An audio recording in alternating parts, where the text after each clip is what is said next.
ನಮಸ್ಕಾರ ಸ್ನೇಹಿತರೆ. ವಕ್ಫ್ bill amendment ಆಗೋದನ್ನ ತಡೆಯೋದಿಕ್ಕೆ ಕಾಂಗ್ರೆಸ್ನವರು ಈವರೆಗೆ ಇಂಡೈರೆಕ್ಟ್ ಆಗಿ ಪ್ರಯತ್ನ ಮಾಡ್ತಾ ಇದ್ರು. ಆದ್ರೆ ಈಗ ಬಹಿರಂಗವಾಗಿ ಕಣಕ್ಕಿಳಿದಿದ್ದಾರೆ.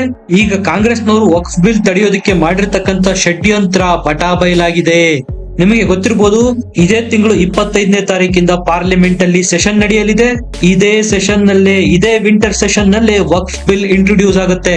ಇದನ್ನ ಈಗಾಗಲೇ ಅಮಿತ್ ಶಾ ಅವರು ಮಹಾರಾಷ್ಟ್ರದ ಎಲೆಕ್ಷನ್ ನಲ್ಲಿ ಪ್ರಚಾರ ಮಾಡುವ ಸಂದರ್ಭದಲ್ಲಿ ಕನ್ಫರ್ಮ್ ಸಹ ಮಾಡಿದ್ದಾರೆ. ಈಗಾಗಲೇ ಎಕ್ಸಿಟ್ ಪೋಲ್ ಗಳಿಂದ ಕಂಗಾಲಾಗೋಗಿದೆ ಕಾಂಗ್ರೆಸ್.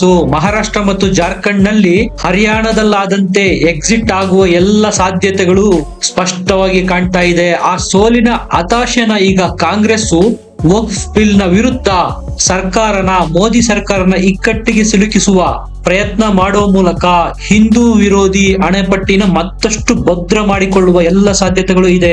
ಕಾಂಗ್ರೆಸ್ ನಡೆಸ್ತಾ ಇರ್ತಕ್ಕಂಥ ಷಡ್ಯಂತ್ರ ಏನು, ಪರದೆಯಿಂದ ಏನ್ ನಡೀತಾ ಇದೆ, ರಾಹುಲ್ ಗಾಂಧಿ ಅವರು ರೆಡ್ ಹ್ಯಾಂಡ್ ಆಗಿ ಸಿಕ್ಕಿ ಬಿದ್ದಿದ್ದು ಹೇಗೆ, ಎಲ್ಲದರ ಬಗ್ಗೆ ಮಾಹಿತಿ ಕೊಡ್ತೀನಿ. ಚಾನೆಲ್ ನ ಸಬ್ಸ್ಕ್ರೈಬ್ ಮಾಡಿ, ಲೈಕ್ ಮಾಡಿ. ಸ್ನೇಹಿತರೆ, ಇದೇ ಪಾರ್ಲಿಮೆಂಟ್ ವಿಂಟರ್ ಸೆಷನ್ ನಲ್ಲಿ ವಕ್ಫ್ ಬಿಲ್ ಇಂಟ್ರೊಡ್ಯೂಸ್ ಆಗ್ತಾ ಇದೆ. ಹರಿಹರ ಬ್ರಹ್ಮನಿಂದನೂ ಸಹ ಅದನ್ನ ತಡೆಯೋದಿಕ್ಕೆ ಸಾಧ್ಯ ಇಲ್ಲ ಅಂತ ಈಗಾಗಲೇ ಬಿಜೆಪಿಯ ಚಾಣಕ್ಯ ಅಮಿತ್ ಶಾ ಮಹಾರಾಷ್ಟ್ರದಲ್ಲಿ ಎಲೆಕ್ಷನ್ ಪ್ರಚಾರದ ಸಂದರ್ಭದಲ್ಲಿ ಹೇಳ್ಬಿಟ್ಟಿದ್ದಾರೆ.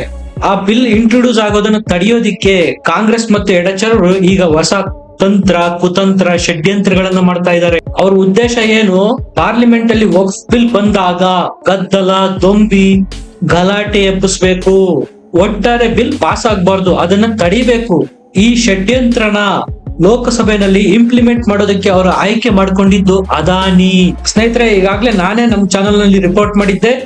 ಮೋದಿ ಅವರು ಏಕೈತೋ ಸೇಫೆ ಅನ್ನುವ ಘೋಷವಾಕ್ಯಕ್ಕೆ ಟಕ್ಕರ್ ಕೊಡೋದಕ್ಕೆ ಹೋಗಿ ರಾಹುಲ್ ಗಾಂಧಿ ಅವರು ಯಾವ ರೀತಿ ಟ್ರೋಲ್ ಆಗಿದ್ದಾರೆ ಅಂತ ಪ್ರೆಸ್ ಕಾನ್ಫರೆನ್ಸ್ ಮಾಡಿದ್ರು. ಆ ಪ್ರೆಸ್ ಕಾನ್ಫರೆನ್ಸ್ ನಲ್ಲಿ ಒಂದು ಖಜಾನೆ ತಂದಿದ್ರು. ಅದರೊಳಗಿಂದ ಮೋದಿ ಮತ್ತು ಅದಾನಿ ಫೋಟೋ ತೆಗೆದು ಧಾರಾವಿ ಇಸ್ಲಾಂನ ಫೋಟೋ ತೋರಿಸುವ ಮೂಲಕ ಸಾಮಾಜಿಕ ಜಾಲತಾಣದಲ್ಲಿ ಟ್ರೋಲ್ ಆಗಿದ್ರು. ಮಾಧ್ಯಮದವರು ಪ್ರಶ್ನೆ ಕೇಳಿದಾಗ ಉತ್ತರ ಕೊಡೋದಕ್ಕೆ ಆಗದೆ ತರಾತುರಿನಲ್ಲಿ ಪ್ರೆಸ್ ಕಾನ್ಫರೆನ್ಸ್ ಮುಗಿಸಿ ಓಡಿ ಹೋಗಿದ್ರು ರಾಹುಲ್ ಗಾಂಧಿ. ಯಾಕಂದ್ರೆ ಯಾವ ಧಾರಾವಿ ಇಸ್ಲಾಂನ ಅಭಿವೃದ್ಧಿ ಪಡಿಸೋದಿಕ್ಕೆ ಕಾಂಟ್ರಾಕ್ಟ್ ನ ಅದಾನಿ ಗ್ರೂಪ್ ಗೆ ಕೊಡಲಾಗಿದೆಯೋ ಆ ನಿರ್ಣಯ ತೆಗೆದುಕೊಂಡಿದ್ದು ಇದೇ ಕಾಂಗ್ರೆಸ್ ಸರ್ಕಾರ ಮಹಾರಾಷ್ಟ್ರದಲ್ಲಿದ್ದಾಗ. ಆಗ ಮುಖ್ಯಮಂತ್ರಿಯಾಗಿದ್ದವರು ಉದ್ಧವ್ ಠಾಕ್ರೆ. ಸಹಜವಾಗಿ ಈ ಪ್ರಶ್ನೆನ ಪ್ರೆಸ್ ಕಾನ್ಫರೆನ್ಸ್ ನಲ್ಲಿ ಪತ್ರಕರ್ತರು ಕೇಳ್ತಾರೆ. ಆಗ ತರಾತುರಿನಲ್ಲಿ ರಾಹುಲ್ ಗಾಂಧಿ ಅವರು ಪ್ರೆಸ್ ಕಾನ್ಫರೆನ್ಸ್ ನ ಮುಕ್ತಾಯ ಮಾಡಿ, ನಾನಿಲ್ಲಿ ಬಂದಿರೋದು ಕೇವಲ ಆರೋಪ ಮಾಡೋದಕ್ಕೆ, ನಿಮ್ಮ ಪ್ರಶ್ನೆಗಳಿಗೆ ನಾನು ಉತ್ತರ ಕೊಡಲ್ಲ. ಯಾಕಂದ್ರೆ ಉತ್ತರ ಕೊಡೋದಕ್ಕೆ ಹೋದ್ರೆ ರೆಡ್ ಹ್ಯಾಂಡ್ ಆಗಿ ರಾಹುಲ್ ಸಿಕ್ಕಿ ಬೀಳೋದು ಗ್ಯಾರಂಟಿ. ನೀವೇ ಅದಾನಿಗೆ ಕಾಂಟ್ರಾಕ್ಟ್ ಕೊಟ್ಟು ನೀವೇ ಈಗ ಆರೋಪ ಮಾಡ್ತಾ ಇದೀರಲ್ಲ, ಇದರಲ್ಲಿ ಏನಾದ್ರೂ ಲಾಜಿಕ್ ಇದೆಯಾ ಅನ್ನುವ ಸಹಜ ಪ್ರಶ್ನೆಗೆ ರಾಹುಲ್ ಗಾಂಧಿ ಬಳಿ ಉತ್ತರ ಇಲ್ಲ. ಅವರ 1 ಪಾಯಿಂಟ್ ಅಜೆಂಡಾ ಏನು? ಮೋದಿ ವಿರೋಧ ಮಾಡೋದು, ಮೋದಿ ವಿರೋಧ ಮಾಡುವ ಭರದಲ್ಲಿ ದೇಶ ವಿರೋಧ ಮಾಡೋದು. ಸ್ನೇಹಿತರೆ, ಅದಾನಿಗೆ ಅಮೆರಿಕದಲ್ಲಿ ಸೋಲಾರ್ ಪವರ್ ಪ್ಲಾಂಟ್ ನ ಎಸ್ಟಾಬ್ಲಿಷ್ ಮಾಡೋದಿಕ್ಕೆ ಕಾಂಟ್ರಾಕ್ಟ್ ಸಿಕ್ಕಿದೆ. ಈಗ ಅಮೆರಿಕದಲ್ಲಿ ಬಿಡನ್ ಸರ್ಕಾರ ಇದೆ. ಅದು ಎಲ್ಲಿವರೆಗಿರುತ್ತೆ? 2025 ಜನವರಿ 20ನೇ ತಾರೀಕುವರೆಗೂ ಇರುತ್ತೆ.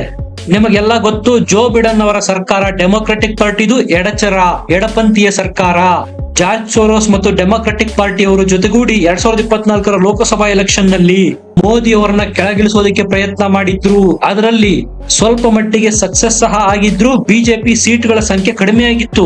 ಆದ್ರೆ ಯಾವಾಗ ಡೊನಾಲ್ಡ್ ಟ್ರಂಪ್ ಅವರು ಅಧಿಕಾರಕ್ಕೆ ಬಂದ್ರು, ಈಗ ದುಕಾನ್ ಬಂದ್ ಆಗ್ತಾ ಇದೆ. ಹೋಗ್ತಾ ಹೋಗ್ತಾ ಭಾರತದ ಶೇರ್ ಮಾರ್ಕೆಟ್ ಗೆ ದೊಡ್ಡ ಡ್ಯಾಮೇಜ್ ಮಾಡಬೇಕು ಅನ್ನುವ ಉದ್ದೇಶದಿಂದನೇ ಈಗ ಅದಾನಿ ವಿರುದ್ಧ, ಅದರಲ್ಲೂ ಎಲ್ಲಿ ನ್ಯೂಯಾರ್ಕ್ ನಲ್ಲಿ ಕೇಸ್ ದಾಖಲಾಗಿರೋದು. ನ್ಯೂಯಾರ್ಕ್ ನಲ್ಲಿ ಆಡಳಿತ ಇರತಕ್ಕಂಥದ್ದು ಯಾವುದು? Democratic party. ಜೋ ಬಿಡನ್ ಅವರ ಗವರ್ನಮೆಂಟ್ ಇರೋದು, ಜೋ ಬಿಡನ್ ಅವರ ಗವರ್ನರ್ ಅಲ್ಲಿ ಅಧಿಕಾರ ನಡೆಸ್ತಾ ಇರೋದು.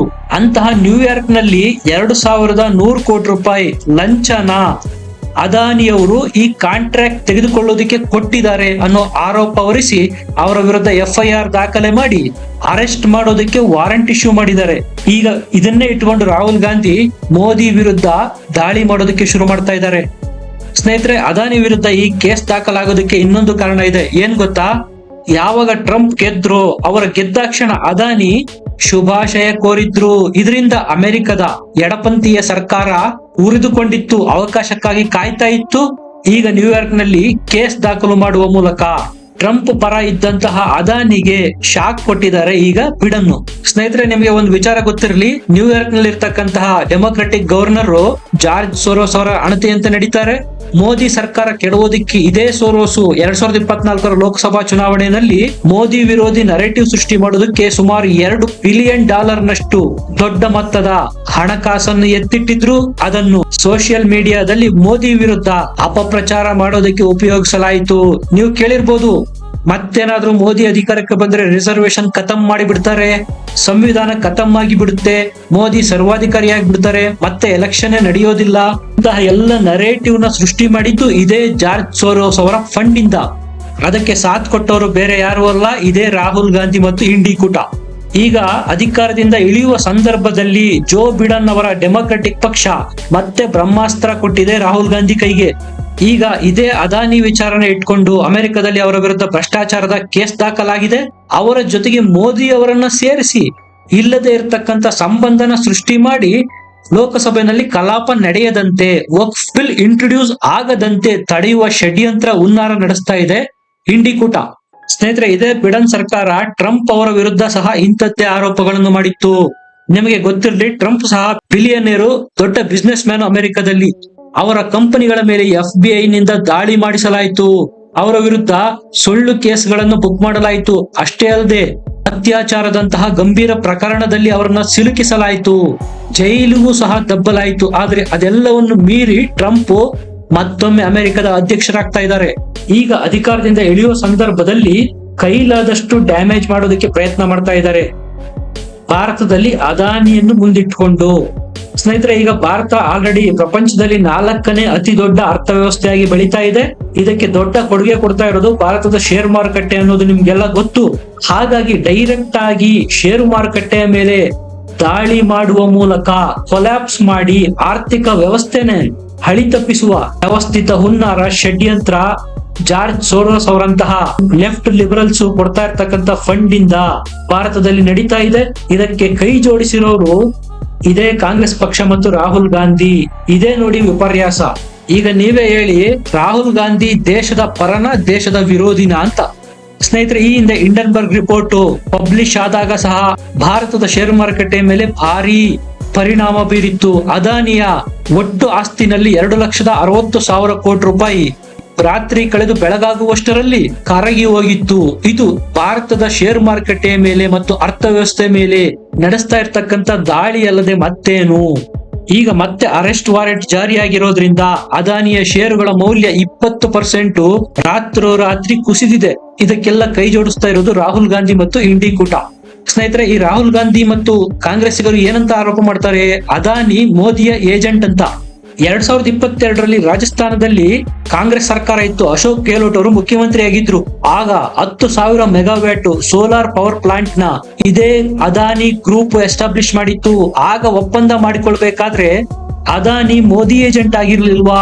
ರಾಜಸ್ಥಾನದಲ್ಲಿ 2021ರಲ್ಲಿ ಇಂಟರ್ನ್ಯಾಷನಲ್ ಏರ್ಪೋರ್ಟ್ ಕಟ್ಟುವ ಕನ್ಸ್ಟ್ರಕ್ಷನ್ ಕಾಂಟ್ರಾಕ್ಟ್ ಸಿಕ್ಕಿತ್ತು ಇದೇ ಅದಾನಿ ಗ್ರೂಪ್ಗೆ. ಆಗ ಕೊಟ್ಟವರು ಯಾರು? ಇದೇ ಕಾಂಗ್ರೆಸ್ನ ಅಶೋಕ್ ಗೆಹ್ಲೋಟ್ ಮುಖ್ಯಮಂತ್ರಿ. ಆಗ ಅದಾನಿ ಮೋದಿ ಏಜೆಂಟ್ ಅನ್ನೋದು ನೆನಪಾಗಿರ್ಲಿಲ್ವಾ? ಹಿಮಾಚಲದಲ್ಲೂ ಸಹ ಕಾಂಗ್ರೆಸ್ ಸರ್ಕಾರ ಇದೆ. ಅಲ್ಲಿನ ಮುಖ್ಯಮಂತ್ರಿ ಸುಕ್ಕು ಅದಾನಿ ಅವರ 2 ಸಿಮೆಂಟ್ ಫ್ಯಾಕ್ಟರಿಗಳನ್ನ ಓಪನ್ ಮಾಡೋದಿಕ್ಕೆ ಅವರ ಜೊತೆ ಒಪ್ಪಂದ ಮಾಡ್ಕೋತಾರೆ. ಆಗ ಅದಾನಿಯವರು ಮೋದಿ ಅವರ ಏಜೆಂಟ್ ಆಗಿರ್ಲಿಲ್ಲ. ಸ್ನೇಹಿತರೆ, ಇನ್ನು ಏಸಿಗೆ ವಿಚಾರ ಏನಪ್ಪಾ ಅಂದ್ರೆ, ಅಕ್ಟೋಬರ್ 2024ರಲ್ಲಿ ತೆಲಂಗಾಣ ಗೌರ್ಮೆಂಟ್ ಅದಾನಿ ಫೆಡ್ ಇಂದ 100 ಕೋಟಿ ರೂಪಾಯಿ ಡೊನೇಷನ್ ಪಡೆಯುತ್ತೆ. ಆಗ ಮೋದಿ ಏಜೆಂಟ್ ಆಗಿರ್ಲಿಲ್ಲ ಅದಾನಿ. ತೆಲಂಗಾಣದಲ್ಲಿ ಯಾರ ಸರ್ಕಾರ ಇದೆ? ಕಾಂಗ್ರೆಸ್ ಸರ್ಕಾರ. 100 ಕೋಟಿ ರೂಪಾಯಿ ದಾನ ಪಡೆದವರು ಯಾರು? ಕಾಂಗ್ರೆಸ್ ಮುಖ್ಯಮಂತ್ರಿ ರೇವಂತ್ ರೆಡ್ಡಿ. ಆದ್ರೆ ಇದೆಲ್ಲವನ್ನು ಮುಚ್ಚಿಟ್ಟು ಮೋದಿ ಅವರನ್ನು ವಿರೋಧ ಮಾಡೋ ಬರದಲ್ಲಿ ರಾಹುಲ್ ಗಾಂಧಿ ಈಗ ದೇಶನೇ ವಿರೋಧ ಮಾಡ್ತಾ ಇದ್ದಾರೆ. ಇದರ ಬಗ್ಗೆ ನಿಮ್ಗೆ ಏನನ್ಸುತ್ತೆ? ಕಮೆಂಟ್ ಮಾಡಿ, ಲೈಕ್ ಮಾಡಿ, ಚಾನೆಲ್ ನ ಸಬ್ಸ್ಕ್ರೈಬ್ ಮಾಡಿ. ಮತ್ತೆ ಸಿಗೋಣ. ನಮಸ್ಕಾರ.